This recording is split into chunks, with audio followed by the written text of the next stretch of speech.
जैसा कि नाम है, आप तक पहुंचाएंगे सही और सटीक खबर। जनता की सुननी है और सरकार को सुनानी है। ये है आई ऑफ ट्रुथ। नमस्कार दोस्तों, आप देख रहे हैं आई ऑफ ट्रुथ और मैं हूं आपके साथ अनु जैन रोहतगी। कमल हसन की अगर हम बात करें तो कोई शायद ऐसा देश में व्यक्ति होगा, शख्स होगा जो कमल हसन को ना जानता हो। साउथ के बहुत बड़े एक्टर हैं और ये अलग बात है कि जो लेटेस्ट पीढ़ी है, जो बहुत ही छोटे लोग हैं, वो शायद बच्चे हैं, वो कमल हसन के बारे में ज्यादा नहीं जानते होंगे, नाम नहीं सुना होगा। लेकिन हाँ, film industry, Hindi film industry से लेकर साउथ की फिल्म इंडस्ट्री में जिस तरह से कमल हसन ने अपनी एक्टिंग का लोहा मनवाया है, तो देश का लगभग हर लोग के बीच में उन्होंने अपनी जगह बनाई है, अपने दिल में जगह बनाई है। लेकिन अगर हम कहें ये कि अपनी एक्टिंग से तो उन्होंने लोगों के दिल में जगह बना ली है, लेकिन जिस तरह से वो सरकार के खिलाफ बेतुके बयान देते रहते हैं, हिंदूवाद के खिलाफ बयान देते रहते हैं, हिंदुओं को आतंकी बताते हैं, सनातन की आलोचना करते हैं, और इससे लगता है कि जो जनता उनसे जुड़ी हुई है, उनके इस व्यवहार से, उनकी सोच से उनसे दूर होती जा रही है। लेकिन कमल हसन पे शायद इसका कोई असर नहीं पड़ता, क्योंकि कमल हसन को पता है कि जिस उम्र के पड़ाव में वो पहुंच चुके हैं, वो एक्टिंग तो इतनी करेंगे नहीं, उनका करियर खत्म हो चुका है, तो अब उनको जनता की परवाह भी क्या है, क्योंकि अब वो नेता बन चुके हैं। जी हाँ, वो अब नेता बन चुके हैं, वो सांसद हैं, और जिस तरह की वो बयानबाजी करते हैं अभी भी, वो भी लोगों को कहीं ना कहीं लगता है और सोचने पे मजबूर कर देता है कि इतना अच्छा अभिनेता जब नेता बना तो उसकी पूरी सोच ही बदल गई है। अब संसद चल रही है और संसद में जो कमल हसन है, किस तरह की बयानबाजी करते हैं, मुर्दों की बात करते हैं, जिंदा लोगों की बात करते हैं, और एसआईआर को लेकर के सरकार को घेरने की कोशिश करते हैं। खास तौर पर बिहार का मुद्दा उठाते हैं। अब बिहार में एसआईआर भी हो चुका, वहां इलेक्शन भी हो चुके, अब उस मुद्दे को दोबारा उखाड़ना, ये कमल हसन शायद राहुल गांधी के सुर में सुर मिलाना उन्होंने शुरू कर दिया है। और संसद में उन्होंने कुछ ऐसी बातें कही जिससे जबरदस्त विवाद हुआ और हंगामा हुआ। जी हाँ, उन्होंने आरोप लगा दिया है हमारे चुनाव आयोग पर, हमारी वोटिंग प्रोसेस पर। उन्होंने राहुल गांधी की तरह कह दिया कि लोकतंत्र खतरे में है, चुनाव आयोग ठीक से काम नहीं करता, बिहार में एसआईआर ने बहुत ही गलत काम किया, बहुत से लोगों को मरा हुआ घोषित करके उनके नाम वोटर लिस्ट से कट गए, और यह तक कह दिया कि बिहार में जो है, जो भूमि है बिहार की, वो मुर्दा जिंदा भूमि बन गई है। मतलब वहां पे जिंदा लोगों को मुर्दा बना दिया गया। और अब जाहिर सी बात है, जब कोई नेता संसद में इस तरह की बयानबाजी करता है तो विवाद तो होना ही था, जबरदस्त हंगामा हुआ है। और लोग पूछ रहे हैं कि कमल हसन को अचानक ये सब क्या हो गया, अभी तक तो क्या वो सोए हुए थे? और जब राहुल गांधी बिहार में एसआईआर के खिलाफ यात्रा निकाल रहे थे तो कमल हसन उस समय कहाँ थे? क्यों नहीं उन्होंने राहुल गांधी को ज्वाइन किया एसआईआर के खिलाफ? उस समय कमल हसन चुपचाप बैठे हुए थे, लेकिन अब उनको लगा कि संसद में है, कुछ तो बोलना है, बोल दिया उन्होंने और जबरदस्त हंगामा हुआ।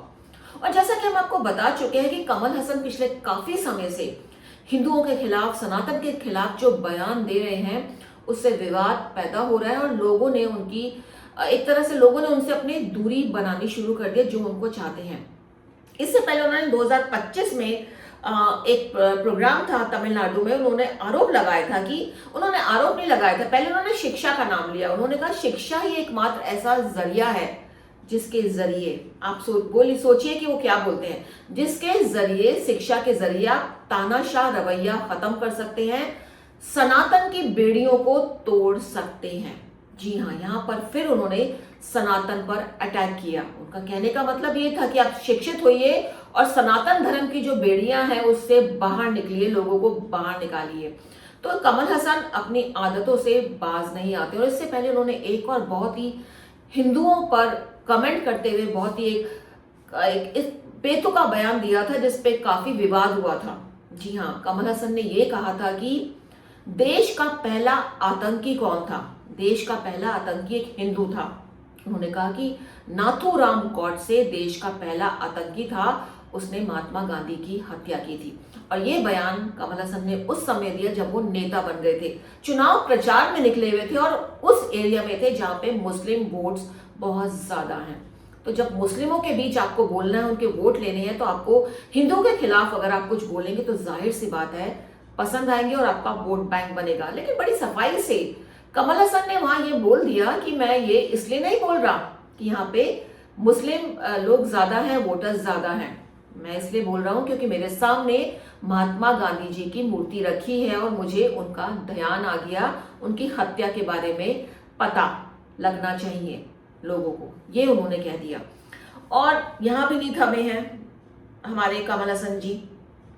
इससे पहले उन्होंने 2 नवंबर 2017 में एक तमिल मैगजीन में एक लेख लिखा और लेख में कमल हसन क्या लिखते हैं कि आतंकवाद का मुद्दा उठाया और हिंदुओं को उससे जोड़ा। उनका कहना था कि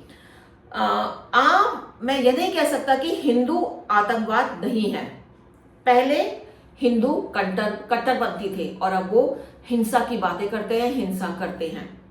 और उन्होंने ये भी कहा कि लोगों का अब सत्यमेव जयते से विश्वास उठ गया है। जी हाँ, कमल हसन का ये लिखना था और इसके बाद भी उनको कंटिन्यू रहे। उन्होंने तमिल मैगजीन में लिखा था जिसपे काफी विवाद हुआ था कि पहले सत्य की जीत होती थी लेकिन अब ताकत की जीत होती है। और साथ में उन्होंने हिंदू आतंकवाद को इससे जोड़ दिया। इस तरह के बहुत से ऐसे कोट हैं जो कमल हसन आम लाइफ में, आम पब्लिक में बोलते आए हैं। और उनमें चेंजेस कब आने शुरू? अब देखिए कि राजनीति किसी को कहां से कहां ले जाती है। कल तक कमल हसन बहुत ही सुपरस्टार थे, एक्टिंग में बिजी थे, तब उनको कुछ नहीं पता था कि हिंदू आतंकवाद, मुस्लिम वोटर, सनातन धर्म, कुछ नहीं। लेकिन जैसे ही उन्होंने तमिलनाडु में पॉलिटिक्स में कदम रखा, उनको लगा कि मेरे वोट बैंक कैसे बनेंगे, लोग मुझे एज ए नेता कैसे पहचानेंगे। और इसलिए उन्होंने राह पकड़ ली। और राह भी क्या पकड़ी कि हिंदुओं के खिलाफ बोलना है, सनातन के खिलाफ बोलना है, सरकार जो भी काम करे उसके खिलाफ बोलना है, क्योंकि विपक्ष का तो काम ही यही है। चाहे सरकार अच्छा काम करे तब भी विपक्ष को कोसना है, चाहे वो बुरा काम करे तब तो विपक्ष को खड़े होकर के उंगलियां उठानी ही है। और अब जब उन्होंने बिहार का मुद्दा संसद में उठाया और जिस तरह से उन्होंने बोला कि वहां पे जिंदा लोगों को मुर्दा बना दिया गया और जो बिहार की भूमि है जिंदा मुर्दा की भूमि बन गई है, ये उन्होंने कह दिया। क्योंकि बहुत से ऐसे वोटर्स के नाम कट गए हैं यह कह करके कि उनकी मौत हो चुकी है लेकिन वो जिंदा हैं। लोगों को मतदाता को वोट देने के अधिकार से वंचित किया गया। ये सब बातें उन्होंने, तमाम बातें संसद में की और इस पर काफी हंगामा हुआ। लेकिन डेफिनेटली कमल हसन की जो ये सोच है, ये डेफिनेटली आम जनता है अगर वो सुनती है तो सोचने पर तो लोग मजबूर होते हैं कि अचानक ये क्या हो जाता है लोगों को जब वो पॉलिटिक्स में आते हैं। एक सीमा जरूर होनी चाहिए। आपकी विचारधारा कैसे बदल सकती है? आप जो सोच लेके पैदा हुए हैं, बड़े हुए हैं, आप पब्लिक के बीच में हैं, वो सोच कैसे बदल सकती है? सिर्फ राजनीति की रोटियां पकाने के लिए। और ये कमल हसन अपने बयानों से, अपने बेतुके जो कार्यक्रमों में लिखते हैं, बोलते हैं, उससे साबित कर चुके हैं कि राजनीति के लिए कुछ भी कर सकते हैं। दोस्तों, उम्मीद है हमारा ये प्रोग्राम आपको पसंद आया होगा, क्योंकि इस बयान पर कमल हसन के काफी निंदा हो रही है। जो सरकार के कई नेता हैं, बीजेपी नेता, उन्हें घेर रहे हैं और कह रहे हैं कि ये जो बयान है ये वापस होना चाहिए, इसकी कोई जरूरत नहीं है। जो बिहार का मुद्दा और एसआईआर का मुद्दा जानबूझकर उठाया जा रहा है। हमारा ये प्रोग्राम आपको पसंद आए तो डेफिनेटली हमारे को कमेंट बॉक्स में जाकर आप अपने कमेंट जरूर शेयर कीजिए। दोस्तों, आप जो भी कुछ लिखते हैं, चाहे वो अच्छा हो, चाहे वो नेगेटिव हो, चाहे वो पॉजिटिव हो, कहीं ना कहीं वो मोटिवेट करता है। मोटिवेट कैसे करता है? अगर आप गलत, कोई बुरा या रॉन्ग कमेंट देते हैं तो वो हमको सोचने पे मजबूर करता है कि हम उसको, अपने प्रोग्राम को अच्छा कैसा बनाएं। और जब कोई आप अच्छा कमेंट देते हैं तो मोटिवेट होता है, कोशिश करते हैं कि इससे ज्यादा और हम आपके सामने क्या लेकर आए कि आपको पसंद आए। तो देखते रहिए, बने रहिए हमारे चैनल के साथ, आई ऑफ ट्रुथ के साथ।